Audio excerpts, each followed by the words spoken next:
¿qué vino a hacer la iglesia? Tú perteneces a una iglesia histórica. ¿Qué vino a hacer la iglesia a Valparaíso?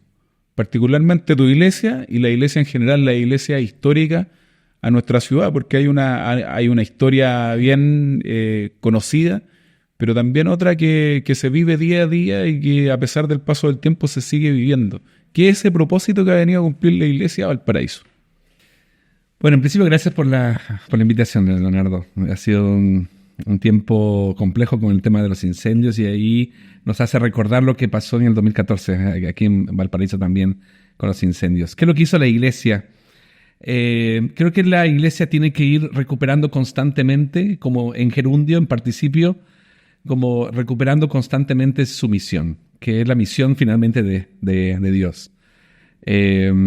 La iglesia tiene que recuperar su sentido de misión en ser luz, en ser sal, y muchas veces nos andamos preocupando por cosas que no deberíamos preocuparnos, y particularmente el tema de la sal y la luz en la propuesta de Jesús es alumbrar en medio de la oscuridad, y la sal particularmente en ayudar a que esta sociedad no se degrade, porque la sal servía en ese tiempo para eso. No habían refrigeradores, así que exactamente. Entonces creo que la iglesia debería ir constantemente recuperando eso. La iglesia protestante histórica tuvo su influencia tremenda a principios de siglo en la influencia de la política, de la ciencia, de las artes. Porque el papel de la iglesia no es solamente predicar el evangelio con palabras, sino predicar el evangelio también con sus hechos y con sus acciones. Así que la iglesia de Cristo debería ir recuperando constantemente esa misión.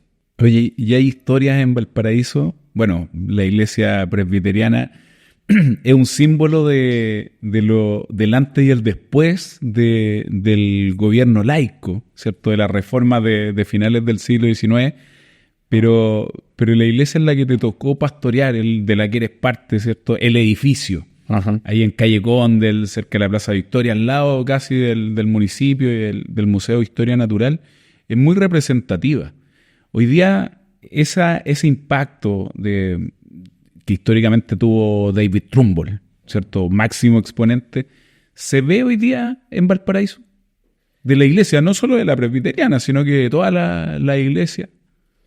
Yo creo que siempre la iglesia de Jesucristo va a estar al debe, particularmente en Valparaíso. Creo que hubo un tiempo en que la iglesia se dedicó a construir sus propias casas, como decía el profeta Ageo, decorar y artesonar sus casas, y no se preocupó por reconstruir la ciudad, por reconstruir el templo primeramente, en su espiritualidad con Dios, y reconstruir la ciudad, que para eso hemos sido mandatados, ¿no? por Dios. Entonces, tenemos que mirar hacia atrás, como cuando uno rema, ¿no? Cuando uno rema, uno no rema mirando adelante, rema mirando hacia atrás. Porque hay que ver también los desafíos que el Señor nos ha dado, las promesas que el Señor nos ha dado, y mirando lo que nuestros antepasados hicieron, como David Trumbull, seguir avanzando. Y yo creo que hay que ir recuperando eso. Creo que el templo de Condel, yo fui pastor hasta el 2022, aún hoy continúo congregándome ahí con mi familia, pero el templo de Condel nos recuerda algo, nos recuerda, aquí hay un monumento del Evangelio. Y no nos olvidemos de que hubo una presencia, ¿no? Y que debemos recuperar. Y creo que la iglesia presbiteriana lo ha intentado hacer en estos últimos años. Creo que ha ido teniendo más incidencia pública desde la fe. Y creo que es eso, ¿no? Porque tener una catedral como la que nosotros tenemos para estar todos encerrados ahí no tiene mucho sentido. La iglesia, por definición, es llamada hacia afuera. Y por lo tanto creo que la iglesia presbiteriana ha ido recuperando poco a poco este sentido de misión, ¿no? Hacia afuera. El templo de Condel para mí es eso, es un recuerdo de que hay mucho todavía por hacer. Hay mucho por hacer. Tocaste un tema y aquí tomo la pelota, la dejaste boteando, ¿ya? Porque la Biblia nos cuenta que, claro, se reconstruyó el templo, hubo un decreto de un rey, De Ciro. ¿cierto? Ujú. De Ciro, que ordena o que permite más bien la reconstrucción del templo. Se dan recursos para la reconstrucción de la ciudad, y tú tocaste un tema. No solo tenemos que reconstruir o construir los templos, sino que también la ciudad. Y creo que eso va de la mano con el rol social y cómo juega esto con la política, porque hoy día hay oficinas que dependen del gobierno, ¿cierto?, en la cual tú tienes relación, la ONAR. ¿Cómo juega ese vínculo religión-iglesia, que por mucho tiempo fue vedado, ya que a los evangélicos más antiguos, clásicos, les decían, no hay que meterse en política porque eso no es para los hijos de Dios? Y era algo que se repetía, sobre todo en las iglesias más tradicionales, más culturalmente chilenas, como la pentecostal. Pero hay un rol importante, hay una influencia. El mismo David Trumbull influyó en los procesos políticos. El pastor Willis Hoover fue un médico, ¿cierto?, un doctor que jugó un rol esencial en Valparaíso, no solo con el avivamiento espiritual, sino que con el vínculo que tenía la iglesia con la ciudad, el primer alcantarillado, ¿cierto?, y cosas de sanidad social. ¿Cómo entra la iglesia en la política más allá de la ideología? Sino que en el gobierno, en el decir, ¿sabes qué? La ciudad necesita ser reconstruida. Y hoy día vemos un Valparaíso que muchos dicen está destruido, está abandonado, está en una condición muy mala condición. ¿Qué rol juega la iglesia en eso, en lo práctico? Tú hablaste de acciones concretas, que de repente las vemos en la emergencia, el incendio del 2014, el incendio de Viña, pero ¿cómo la vemos en el día a día? ¿Sabes que hay un concepto interesante en el profeta Jeremías, que fue el que mandó la carta a los exiliados en Babilonia, y les dio la clave? Les dijo, en la medida que ustedes busquen la paz de Babilonia, ustedes también encontrarán paz, dice el texto de Jeremías 29. Y eso es clave, porque en la medida que nosotros entendamos de que somos peregrinos, efectivamente, pero peregrinos con una misión en la ciudad. El texto de Jeremías dice, construyan sus casas, casen a sus hijos y a sus hijas, planten lo que tienen que plantar, es decir, contribuyan a la prosperidad de la ciudad. En la medida que ustedes contribuyan a esa prosperidad, ustedes también van a tener prosperidad. Creo que la iglesia se ha negado en estos últimos tiempos sistemáticamente a involucrarse ciudadanamente o utilizando mejor la palabra, políticamente, no partidistamente, pero sí involucrándose en la vida política de la ciudad, en las juntas vecinales, en contribuir en el mejor desarrollo y en el mejor bienestar de la ciudad.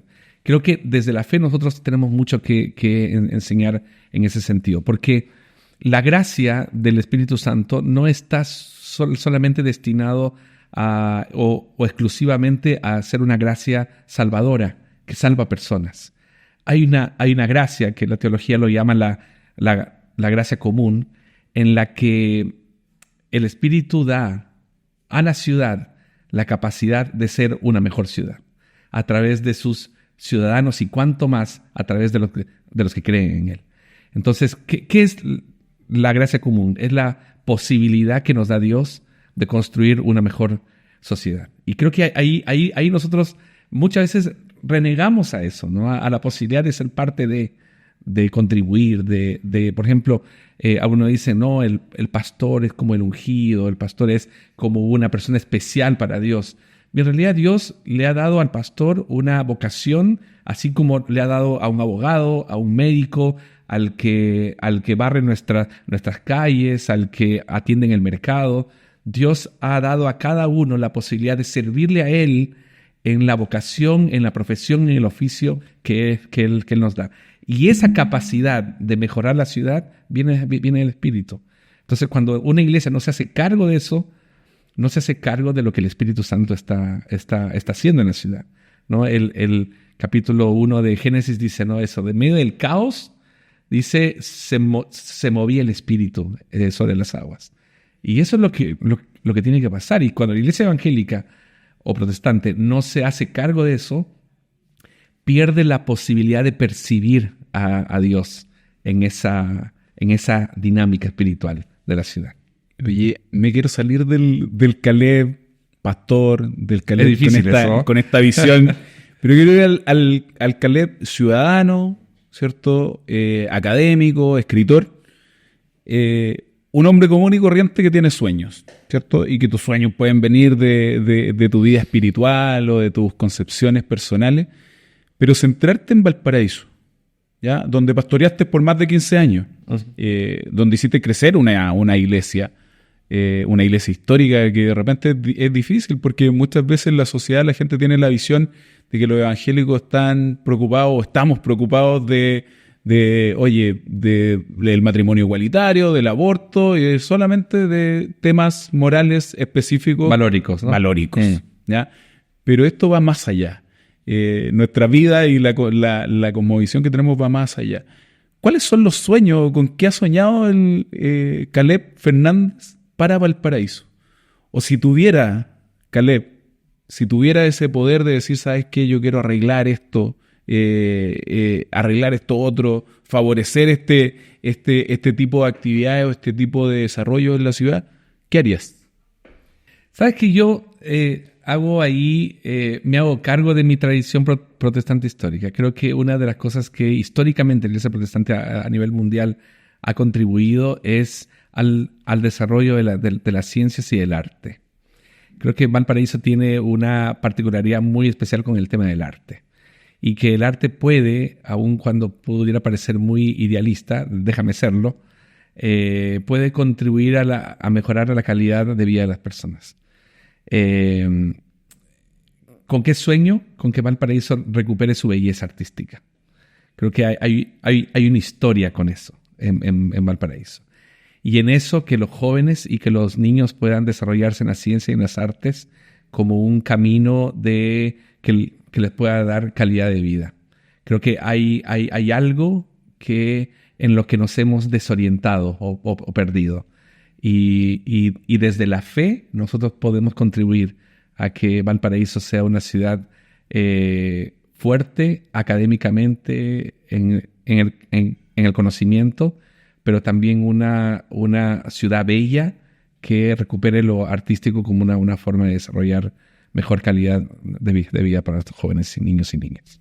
Oye, volviendo atrás al mea culpa de la iglesia, ¿qué le falta hoy día o qué podrías decir tú como mensaje a los miembros de la iglesia que probablemente van a ver este espacio?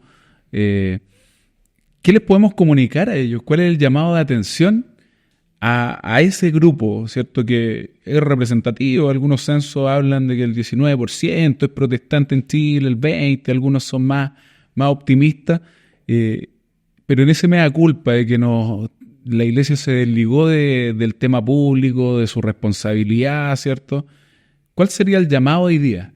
A partir precisamente de ese sueño de lo académico, del arte, de la cultura, ¿cierto? Que Valparaíso fue capital cultural. Hoy día no sé si podemos hablar mucho de cultura, de ciencia, a pesar de tener un mundo universitario bastante destacado. Hoy día hasta las universidades se están yendo de Valparaíso.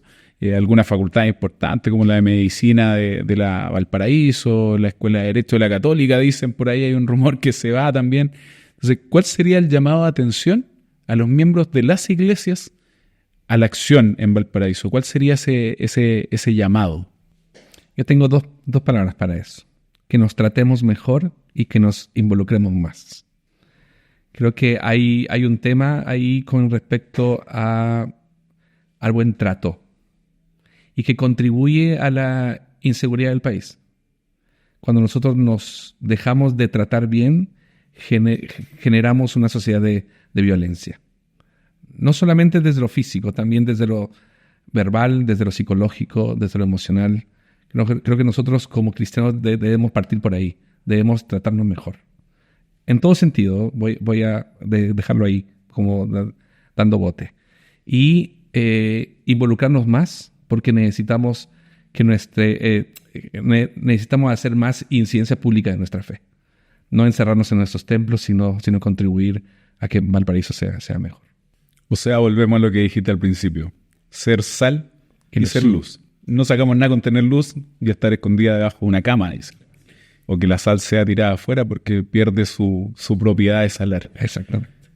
Caleb, tú pastoreaste en Valparaíso. Desarrollas parte de tu vida en Valparaíso. Si es que no toda.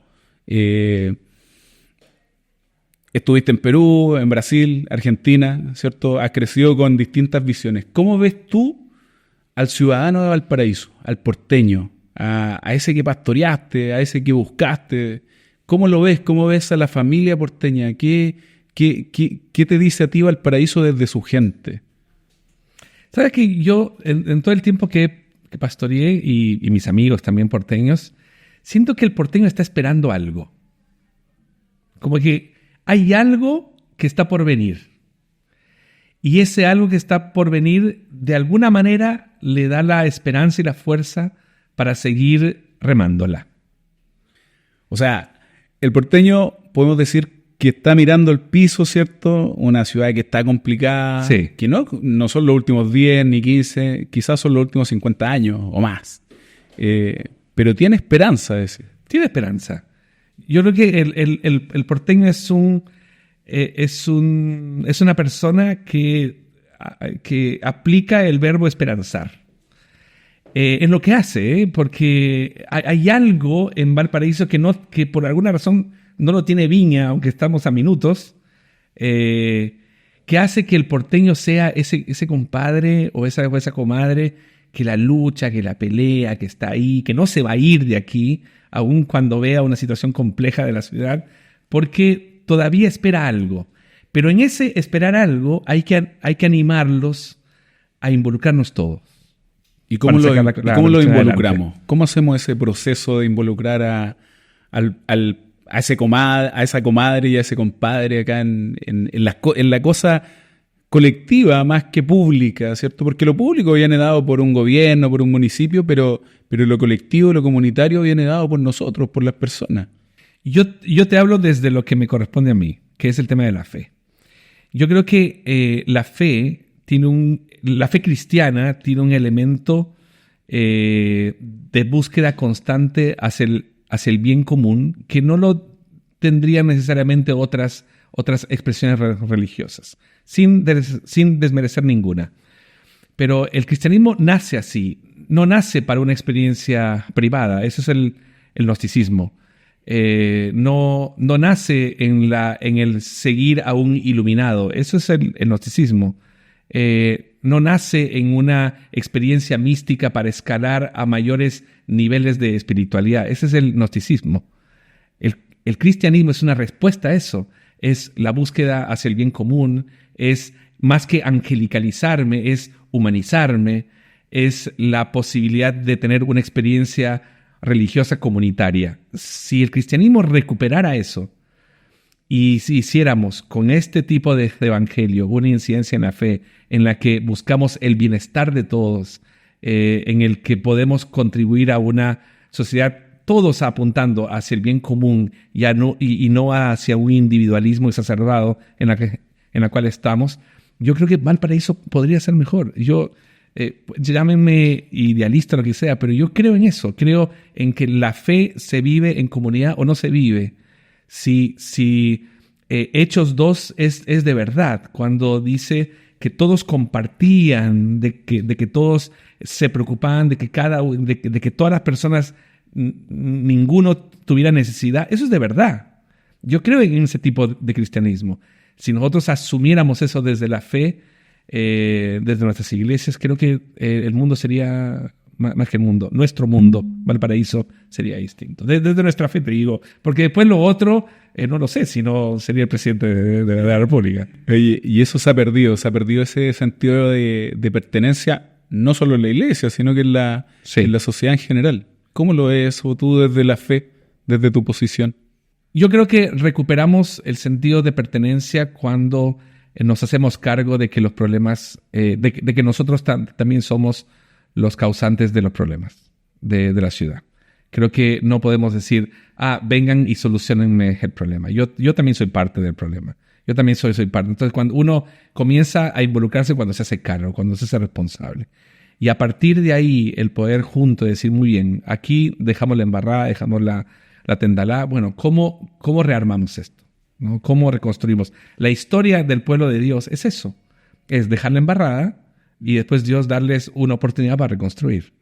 Yo creo que nosotros estamos en eso. Creo que hay que llevar a la sociedad, a nuestras iglesias, a decir, ¿en qué nosotros la hemos embarrado? Bueno, reconozcamos eso primero. Como decía el profeta Ageo, meditemos en nuestros caminos primero y a partir de ahí veamos con esperanza la reconstrucción. Creo que Valparaíso, se vienen tiempos muy buenos en Valparaíso si nosotros asumimos esa responsabilidad y esa tarea de reconstruir. Quedo esperanzado con esas palabras. Vamos. Me motiva más aún. Vamos. Caleb, entonces, ¿por qué Valparaíso? ¿Por qué después de este periplo continental hoy día decides quedarte acá, hacer tu vida acá? No sabemos qué le depara el Señor a Caleb y su familia, pero ¿por qué Valparaíso? Valparaíso tiene algo, tiene una combinación de todo. Yo viví en Lima, en Buenos Aires, en São Paulo, y cada una de estas ciudades tiene una particularidad. Lima, por ejemplo, tiene el tema de la comida, ¿no? Buenos Aires tiene esta belleza arquitectónica que es maravillosa. Sao Paulo es una ciudad con todas sus letras, ¿no? Es 35 millones de personas Megápolis. en una selva de cemento. Y Valparaíso concentra eso. Por alguna razón, en este espacio concentramos el valor de lo gastronómico, el valor de la arquitectura, el tema de ser una ciudad, un microcosmos somos nosotros, ¿no? En Valparaíso. Y en eso yo digo, yo quiero ser parte de esa historia.